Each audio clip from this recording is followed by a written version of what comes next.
in high school, one time my friend and I were hanging out, and we started calling each other rabbi. And the rabbi heard, and he got really pissed off. He was insulted. He was like, rabbi is a designation that only rabbis can be called. He's like, you can't call. So from then on, we always called each other rabbi. And we were just really bad. We called everybody rabbi. And it has nothing to do with the fact that I'm in rabbinical school.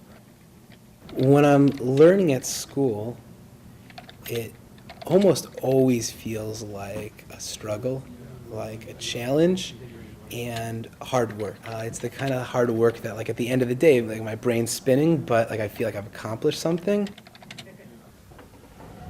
Now we turn the floor over to Yerachmiel. I always bite my nails at the yeshiva. I'm always nervous at the yeshiva, but it's powerful.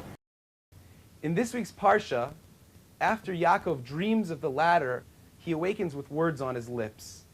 Achein yesh Hashem b'makom hazeh v'anochi lo yadati. Surely God is in this place and I didn't know. This recognition of the presence of God quickly leads Yaakov to an emotion the Torah calls yira, a word that is not easily translatable, but Art Scroll hedges its bets and gives both fear and awe. For many people, the common understanding that we have to fear God drives them away from Judaism and a relationship with Hashem. While there's certainly an aspect of our relationship with Hashem called pachad, fear, I believe that yira is a very different emotion. Yira is when we halt our self-centered view of the universe for a moment and feel the consciousness of the universe viewing us. It's an experience of great humility. We are so minuscule when we view ourselves from the standpoint of all that is. One would think that yira could be a lonely and depressing feeling, but in actuality, it's exactly the opposite. Let us take a minute right now to focus our minds and experience Yirat Hashem, awe of God.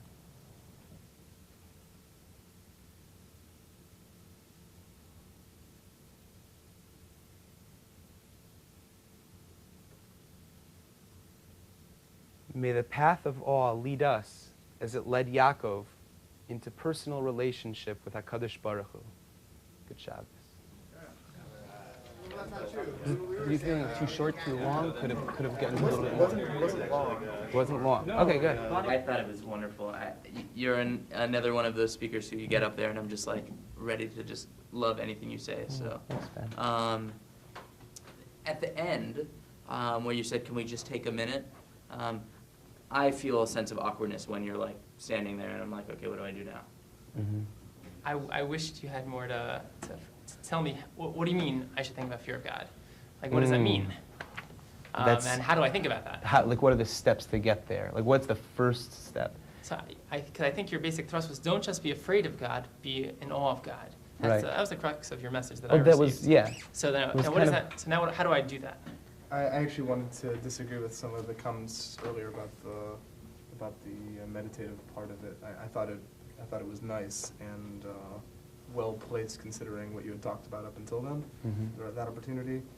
Maybe something more along the lines of what Mike was talking about, just framing it with something a little bit extra. Yeah. Give it to me in a sentence. What's the sentence you want people to walk away with? What's the message?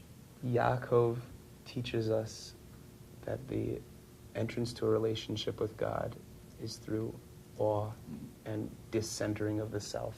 I think you accomplished that. So shkoch. Well done.